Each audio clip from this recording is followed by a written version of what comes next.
নমস্কার, আমি লিপিকা। আমার ছোট্ট ইউটিউব চ্যানেলে তোমাদের সবাইকে স্বাগত। আজকে যে ইস্যুটা নিয়ে আলোচনা করব সেটা একটি বাচ্চার আপব্রিঙ্গিং এ ভীষণভাবে এফেক্ট করে।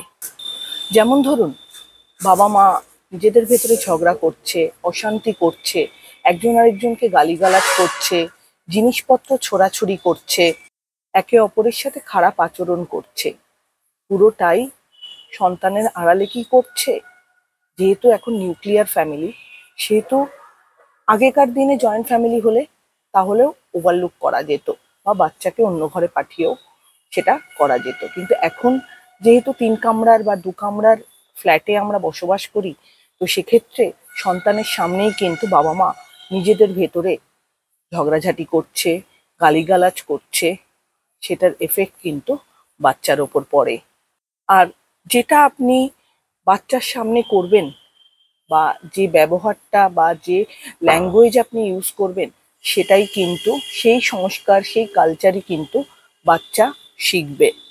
পরিস্থিতি আমাদের কিন্তু দুঃখ দিতে পারে না, যদি সেক্ষেত্রে পরিস্থিতিকে বিচার করার সংস্কার বা বিচার করার এবিলিটি সেটা যদি আমাদের ভেতরে থাকে, তাহলে কিন্তু যে কোনো পরিস্থিতিকে নিজেকে কন্ট্রোল করে বাচ্চার সামনে একে অপরের সাথে যে ব্যবহারটা করবেন সেটা একটু ভেবে করবেন, যেটা পরবর্তীতে বাচ্চার আচরণের উপর এফেক্ট করবে। তখন মনে হবে বাচ্চা কোথা থেকে শিখলো। তখন কি একবারও ভাববেন যে বাচ্চা তো আপনাদের কাছ থেকেই সমস্তটা শিখেছে। তো বাচ্চার ফিউচারের বিহেভিয়ার বা সংস্কার, কালচার পুরোটাই কিন্তু ডিপেন্ড করে আপনি আপনার বাচ্চার সামনে কিভাবে ব্যবহার করছেন, তার সাথে কি করে সময় স্পেন্ড করছেন, বা আপনার বাড়ির পরিবেশ কেমন।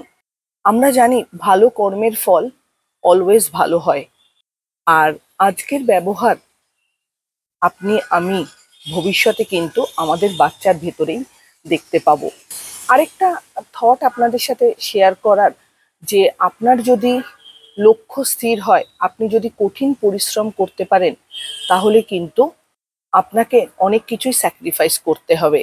সব থেকে আগে স্যাক্রিফাইস করতে হবে আপনি যে বিছানায় ঘুমোন, যতটা টাইম ঘুমোন সেই টাইমটাকে আপনাকে স্যাক্রিফাইস করতে হবে।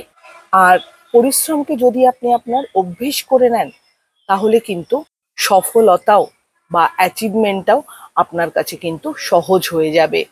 কাজেই আজ আপনি যেটা করবেন সেটারই প্রতিফলন কিন্তু আপনি আপনার বাচ্চার ভেতরে ইন ফিউচারে দেখতে পাবেন। আপনাকেই কিন্তু আপনার বাচ্চা অনুকরণ করবে। কাজেই আপনার ব্যবহারে যদি কোনো রকম কোনো নেগেটিভিটি বা কোনো রকম কোনো অন্য ধরনের এফেক্ট থাকে, সেটার এফেক্ট কিন্তু ফিউচারে বাচ্চার ওপর পড়বে। তখন কিন্তু দোষারোপ করলে হবে না, কেন কি বাচ্চার আপব্রিঙ্গিং, বাচ্চার পার্সোনালিটি কিন্তু ফ্যামিলি থেকেই শুরু হয়। এটা একটু মাথায় রেখে বাচ্চার সাথে ডিল করুন। ভালো থাকুন, সুস্থ থাকুন। নমস্কার।